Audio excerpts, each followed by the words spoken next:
Retail में तो हमने इस सेक्टर को देखा था जब पहले थोड़ा बहुत फॉर्मलाइजेशन शुरू हुआ था, इन I think way back in 98 99। उस समय तो दो ही कंपनी थे, एक वाज फ्यूचर ग्रुप जिनका फ्यूचर रिटेल करके कंपनी था, बिग बाज़ार चलाती थी उस समय।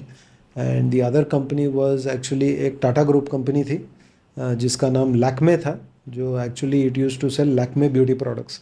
तो उन्होंने लैक्मे का बिज़नेस पूरा यूनिलीवर को बेच दिया एंड कंपनी के पास सिर्फ पैसा पड़ा था। तो उन्होंने बोला कि हम एक रिटेल बिजनेस शुरू करेंगे, which they then change the name of the company from Lakme to Trent.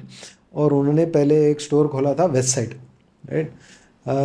तो हमने दोनों कंपनी उस समय हम मिले थे, और हमें हमेशा लगता था कि जो भी हम मीटिंग में जाते थे फ्यूचर रिटेल के साथ, वो बहुत एक्साइटिंग लगता था, क्योंकि वो हमेशा कुछ बात, ये भी ट्राई करेंगे, वो भी ट्राई करेंगे, ये भी करेंगे, वो भी करेंगे। और जब भी आप ट्रेंड के पास जाओ, वो लोग हमेशा नहीं नहीं नहीं, हम लोग सप्लाई चेन पहले ठीक करेंगे। हमने एक स्टोर खोला, पहले देखते हैं कि इस स्टोर का कैसे इकोनॉमिक्स बनता है, फिर हम दूसरी स्टोर खोलेंगे। और हमेशा हमें लगता था कि यार एक्साइटमेंट तो ये फ्यूचर रिटेल में है, क्योंकि यहाँ पे कुछ ना कुछ हो रहा है, नया फॉर्मेट हो रहा है, नया स्टोर लॉन्च हो रहा है। लेकिन वहाँ पे कैश तो बन ही नहीं रही थी। It was forever dependent on the goodwill of bankers and shareholders to keep giving them money. तो it continued for many years, but eventually it went nowhere.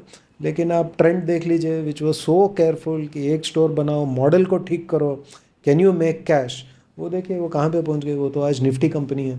So I would say this was to me again one more lesson कि eventually जो भी आपका business है, अगर आप उसको profit को कैश में नहीं कन्वर्ट कर सकते, तो आपकी जो डेस्टिनी है वो आपके हाथ में नहीं है। वो डेस्टिनी फिर बैंकर और शेयर होल्डर के हाथ में, और जिस दिन उनका कॉन्फिडेंस उड़ गया, आपकी बिजनेस मॉडल उड़ जाएगी।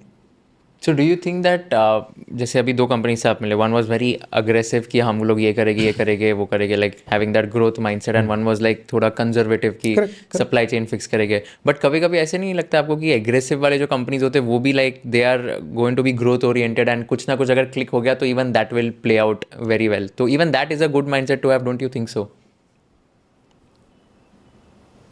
इसमें राइट और रॉन्ग का सवाल नहीं है, honestly, because history teaches you that very unusual things happen.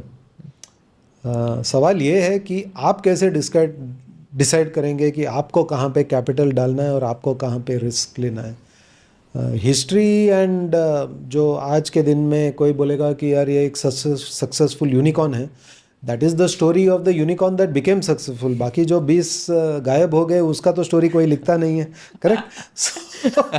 In a lighter way, good one, I like it. so history is all about the winners, so we have to be very careful. I will just go back to the basics again कि actually जो company unit economics ठीक नहीं करेगी ना, उनका हमेशा problem रहता है।